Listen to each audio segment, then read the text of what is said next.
की जो टर्म है इसमें भी बहुत सारे कंफ्यूजन है। पॉलीसाइथेमिया वेरा क्या है, ये क्या कंडीशन है, फिर क्या होता है। तो देखिए जो पॉलीसाइथेमिया बड़ा बड़ा है ना, पानी का और अगर आप कम कर दीजिए तो ऑक्साइड भी कम हो जाएगा, प्लास्टिक को आप दबा दीजिए, ठीक, तो एयर बाहर निकल जाएगी और वो नीचे दबी रहती है, ठीक है ना। तो आपको बॉडी कुछ इस तरह से दिखेगी ना, पिच की सी। तो यह पूरा इसमें हम देख रहे थे आरबीसी का परसेंट, आरबीसी कितने परसेंट है, ठीक, तो निकाल लो, उसके बाद आप किसी को देखेंगे उसमें कितने परसेंट आरबीसी है ना।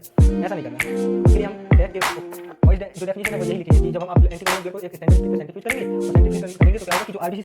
Hello students, welcome back to my YouTube channel that is Patel MNT. देखिए आज की वीडियो में हम जानने वाले हैं पीसीवी के बारे में, पैक्ड सेल वॉल्यूम के बारे में, ठीक, कि पीसीवी क्या होता है या फिर पैक्ड सेल वॉल्यूम क्या होता है, ठीक, जिसको और हम हेमाटोक्रिट के नाम से भी जानते हैं, ठीक है, हेमाटोक्रिट के नाम से भी या एचसीटी के नाम से भी जानते हैं। आपने कभी ना कभी सीबीसी करवाया ही होगा अपना या अपने घर वालों का, ठीक है, तो उस सीबीसी रिपोर्ट में आपने एक पैरामीटर देखा होगा पीसीवी, पैक्ड सेल वॉल्यूम, या फिर उसमें एचसीटी लिख कर दिया होता है ना। तो आप लोग उसमें कंफ्यूज हो जाते हैं कि ये पीसीवी है क्या, ठीक है, पैक्ड सेल वॉल्यूम या एचसीटी होता क्या है, ठीक है। आप लोग इसमें हमेशा कंफ्यूज रहते हैं कि ये पीसीवी आता कहाँ से है, इसको कैसे डिटेक्ट करते हैं ना। बहुत सारे स्टूडेंट्स हैं जिनको इस पर कंफ्यूजन रहती है, बहुत सारे मेरे वीडियो में कमेंट्स आए, तो मैंने सोचा इस पर एक वीडियो बनाते हैं। देखिए तो आज की इस वीडियो में मैं आपको सारा कुछ बताने वाला हूँ कि पीसीवी क्या होता है या फिर एचसीटी क्या होता है, उसको हम कैसे एस्टीमेट करते हैं, उसकी नॉर्मल रेंज कितनी होती है, उसकी क्लिनिकल सिग्निफिकेंस के बारे में कि वो उसके बढ़ जाने से या घट जाने से हमारी बॉडी में क्या होता है, या फिर किस किस कंडीशन में इसका लेवल जो है इंक्रीज और डिक्रीज होता है हमारी बॉडी में। सारा का सारा कुछ हम डिटेल से जानने वाले हैं, बस आप वीडियो के अंत तक बने रहें, ठीक है। तो चलिए हम बिना टाइम वेस्ट किए हुए हम आज का टॉपिक ये स्टार्ट करते हैं, ठीक है। देखिए इंट्रोडक्शन, सबसे पहले हम देखते हैं इंट्रोडक्शन में क्या लिखा है हमने। देखिए इंट्रोडक्शन में मैंने लिखा है हेमाटोक्रिट या फिर एचसीटी, वही है पीसीवी का दूसरा नाम, ठीक। हेमाटोक्रिट, एचसीटी और PCV is the volume of red cells expressed as a percentage of whole blood. देखिए बिल्कुल सिंपल सी डेफिनेशन है, बिल्कुल इसमें बिल्कुल कन्फ्यूजन होने वाली बात नहीं है, ठीक। सिंपल से उसमें लिखा है मैंने कि हेमाटोक्रिट या फिर पीसीवी जो होता है ये वॉल्यूम होता है, किसका वॉल्यूम, हमारी रेड ब्लड सेल्स का। हमारा जो पूरी बॉडी में ब्लड प्रेजेंट होता है उस पूरी बॉडी में प्रेजेंट ब्लड में कितने परसेंट आरबीसी सेल्स हैं, ठीक। मतलब ऐसा नहीं, जैसे कि आप एग्जांपल के लिए मान सकते हैं, जैसे मेरी बॉडी में 5 लीटर ब्लड है, उस 5 लीटर ब्लड में कितने परसेंटेज आरबीसी सेल्स होंगी, वही कहलाता है हमारा पीसीवी या फिर एचसीटी, ठीक। जैसे कि देखिए मैंने जब कंपोजिशन ब्लड आपको पढ़ाया था, कंपोजिशन ऑफ ब्लड, उसमें मैंने कंपोजिशन में लिखवाया था कि जो ब्लड होता है, ब्लड उसमें 55% प्लाज्मा बताया था कि 55% प्लाज्मा होता है एंड 45% हमारी ब्लड सेल्स होती हैं, है ना, ब्लड सेल्स 45% और जो प्लाज्मा था ये 55%। अब देखिए इस प्लाज्मा में भी बहुत सारे कंपोनेंट रहते हैं, ठीक है, जो मैंने कंपोजिशन ऑफ ब्लड में बता दिया है। तो ये जो ब्लड सेल्स हैं, ब्लड सेल्स, इस ब्लड सेल्स में मैंने 3 प्रकार की ब्लड सेल्स बताई थी, है ना। तो 3 प्रकार की ब्लड सेल्स में से हम इसमें जब पीसीवी को देखेंगे तो उसमें हम कौन सी ब्लड सेल्स को देख रहे थे, रेड ब्लड सेल्स को, है ना। तो हमको रेड ब्लड सेल्स का परसेंटेज देखना कि हमारा जो पूरा ब्लड है, होल ब्लड है, उस होल ब्लड में आरबीसी का कितना परसेंटेज रहता है नॉर्मल किसी एडल्ट में। तो आरबीसी जो होती हैं वो 44% होती है नॉर्मली, मतलब ऐसे कह सकते हैं कि 40 से 44% रहती हैं, ठीक। अब हमारी बची मान लो 1% जो होती हैं, 1% हमारी डब्ल्यूबीसी सेल्स एंड प्लेटलेट्स रहती हैं, ठीक है। और जो 45% मैंने बताया उसमें हमारी ब्लड सेल्स रहती हैं, आरबीसी सेल्स रहती हैं। कौन सी सेल्स, आरबीसी सेल्स, ठीक। तो जो पीसीवी है इसमें हम किसको देख रहे हैं, हमारे पूरा जितना भी ये ब्लड है पूरा, इसमें हम देख रहे थे आरबीसी का परसेंट, इसकी आरबीसी कितने परसेंट होती हैं, ठीक। आगे हम देखते हैं इसके बारे में, ठीक, क्या होता है। अब लेकिन ऐसा नहीं है कि आपको पीसीवी देखना है तो आप मेरी पूरी बॉडी से पूरा ब्लड निकाल लो, उसके बाद आप पीसीवी को देखें कि उसमें कितने परसेंट आरबीसी है ना, ऐसा नहीं करना है। उसके लिए हम टेस्ट के अकॉर्डिंग, मतलब जिस मेथड में हमको जितना ब्लड सैंपल लगेगा उसमें हम देखते हैं कि कितना हमको जो ब्लड है जितना ले रहे हैं उसमें कितना आरबीसी का है, ठीक है, आरबीसी का उसमें कितना परसेंटेज है। जैसे आप आगे एक मेथड है मैक्रो हेमाटोक्रिट मेथड, उसमें आप 3-4 ml ब्लड लेंगे तो उस 3-4 ml ब्लड में आरबीसी कितने परसेंट है, ठीक है, उसको हम देखते हैं और वही कहलाता है हमारा पीसीवी या पैक्ड सेल वॉल्यूम। ठीक है, बिल्कुल कन्फ्यूजन नहीं होना, सिंपल सी एक लाइन की डेफिनेशन है कि होल ब्लड में प्रेजेंट आरबीसी के परसेंटेज को ही हम पीसीवी या फिर हेमाटोक्रिट या एससीटी कहते हैं। ठीक, देखिए आगे क्या लिखा है, when anticoagulant blood is centrifuged at a standard speed erythrocytes which are heavier than white cells and platelets will settle down at bottom. This red cell volume is known as hematocrit और PCV या फिर packed cell volume, है ना। तो देखिए simple सा है, क्या कह रहे हैं इसमें कि जब आप ब्लड लेंगे, आप एक ट्यूब लीजिए, ठीक है, एक ट्यूब में आप एंटीकोगुलेंट ब्लड फिल कीजिए पूरा, ठीक है, कितना, तो आप लगभग अप्रॉक्सीमेटली 3 से 4 ml ब्लड फिल कीजिए। ठीक है, फिल करने के बाद आप क्या कीजिए, इस ट्यूब को सेंट्रीफ्यूज मशीन में सेंट्रीफ्यूज करिए एक स्टैंडर्ड एक फिक्स स्पीड में, मान लीजिए 1500 से 3000 आरपीएम पे आप एक फिक्स स्पीड कर दीजिए, जैसे 3000 आरपीएम में ही कर दिए। ठीक, 3000 आरपीएम में आप 15-20 मिनट के लिए सेंट्रीफ्यूज कीजिए। इसमें आपने ब्लड फिल कर दिया है, उसके बाद आप इसको सेंट्रीफ्यूज कर दीजिए। जब आप सेंट्रीफ्यूज करेंगे और सेंट्रीफ्यूज करने के बाद जब आप देखेंगे तो इस ट्यूब में आपको जो आरबीसी सेल्स हैं वो नीचे सेटल डाउन हुई दिखेंगी, ऐसे नीचे आरबीसी सेल्स जो हैं आपको सेटल डाउन हुई दिखेंगी। ठीक है, और जो डब्ल्यूबीसी और प्लेटलेट होंगी वो आपको यहाँ पर दिखेंगी ऐसे बफी कोट के फॉर्म में। किस फॉर्म में? बफी कोट, या फिर इसे हम बफी कोट कहते हैं। ठीक है, जिसमें हमारी क्या रहती हैं, sorry, platelets and WBC cells रहती हैं। ठीक है, तो और ये जो ऊपर वाला पार्ट रहेगा इसमें आपको प्लाज्मा दिखेगा जब आप सेंट्रीफ्यूज करने के बाद देखेंगे। और ये जो नीचे है, नीचे आपको क्या देखेंगी, सेटल्ड डब्ल्यूबीसी से RBC cells, settled RBC cells.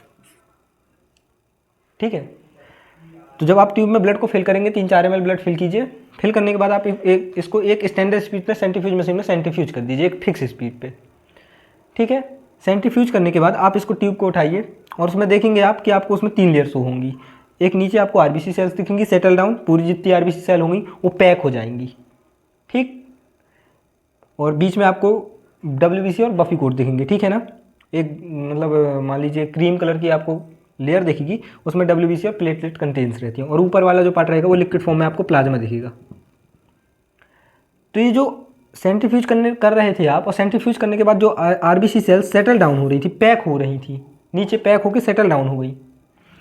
ठीक है, तो इस पैक्ड हुई सेल्स को ही हम बोलते हैं पीसीवी।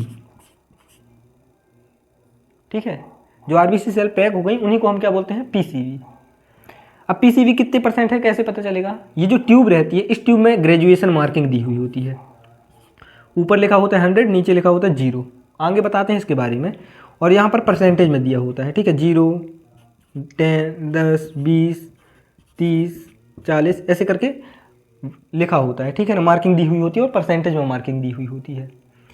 तो हमारी आरबीसी जहाँ तक सेटल डाउन हुई होती हैं उनको हम इसकी हेल्प से देख लेते हैं कि कितने % आरबीसी सेल्स हैं, है ना। आधी आपको आरबीसी दिखेंगी, आधे में प्लाज्मा, तो प्लाज्मा थोड़ा सा ज़्यादा अमाउंट में शो होगा और जो आरबीसी सेल्स हैं वो थोड़ा कम अमाउंट में, है ना, बहुत ज़्यादा नहीं, थोड़ा सा ही, क्योंकि आरबीसी प्लाज्मा जो 55% रहता है और आरबीसी सेल्स आपको 44% दिखेंगी लगभग।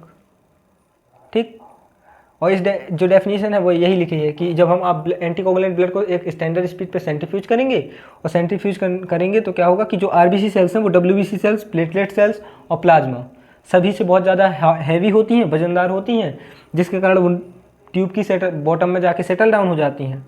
और जब सेटल डाउन हो जाती हैं तो जो आरबीसी सेल्स का वॉल्यूम रहता है उसी को हम पीसीवी या पैक्ड सेल वॉल्यूम कहते हैं। ठीक है, इसके बाद बात आती है हमारी नॉर्मल रेंज की। तो कि नॉर्मल रेंज कितनी होती है इसकी, तो देखिए जो नॉर्मल रेंज होती है पीसीवी की या पैक्ड सेल वॉल्यूम की वो होती है 42 से लेकर 52% मेन में और 36 से 48% वुमेन में। ठीक, अब देखिए ये आपको कभी कन्फ्यूजन हो कि जैसे वुमेन में कितनी होती है, मैन में कितनी होती है, तो आपको बिल्कुल कन्फ्यूजन नहीं होना है। ठीक, आप सिंपल से क्या कीजिए, जो आप हीमोग्लोबिन का नॉर्मल रेंज आपको याद होगा, है ना। हीमोग्लोबिन फीमेल में कितना था, फीमेल में आप देख रहे थे 12 से लेकर 16 ग्राम पर डीएल, है ना। आप इसको 3 से मल्टीप्लाई करेंगे, इंटू 3 कर दीजिए, 12 कम 12, 12 24, 12 3 36, 36% आपकी PCV आ जाएंगी। 16 कम 16, 16 दूनी 34, 16 3 48, सॉरी 16 दूनी 32, 16 3 48 है ना। इसको भी आप 3 से मल्टीप्लाई करेंगे, आ गया। ऐसे ही मैन का भी है।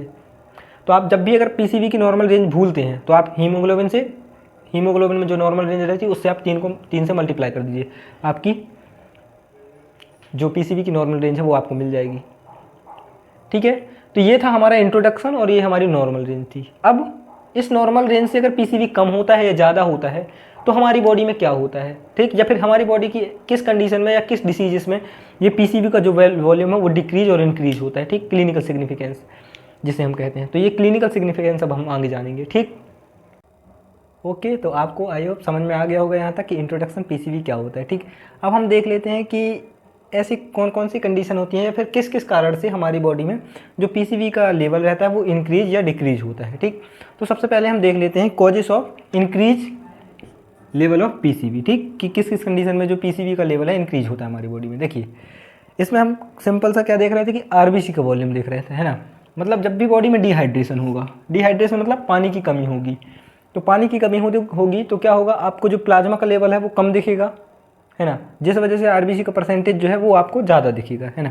जैसे मान लीजिए आप जब ट्यूब में ब्लड को फिल करेंगे तो क्या होगा, डिहाइड्रेशन की कंडीशन में आप बॉडी में पानी की कमी रहेगी तो RBC आपको ज़्यादा सेटल डाउन दिखेंगी, ठीक है, RBC ज़्यादा सेटल डाउन दिखेंगी, और जो ये लिक्विड वाला पार्ट रहेगा ये कम दिखेगा आपको, है ना, ऐसा ही होगा। तो डिहाइड्रेशन की कंडीशन में हो सकता है कि PCV जो है उसका नॉर्मल रेंज थोड़ा इंक्रीज होकर है, नॉर्मल ना रहे, थोड़ा सा इंक्रीज रहे उसकी वैल्यू, है ना। दूसरी बात होती है कंजेनाइटल हार्ट डिसीज में, then lungs disease, kidney tumour और पॉलीसाइथेमिया वेरा। एक पॉलीसाइथेमिया वेरा करके जो टर्म है इसमें भी बहुत सारे लोगों को कन्फ्यूजन रहती है कि पॉलीसाइथेमिया वेरा क्या है या क्या कंडीशन है या फिर इसमें होता क्या है।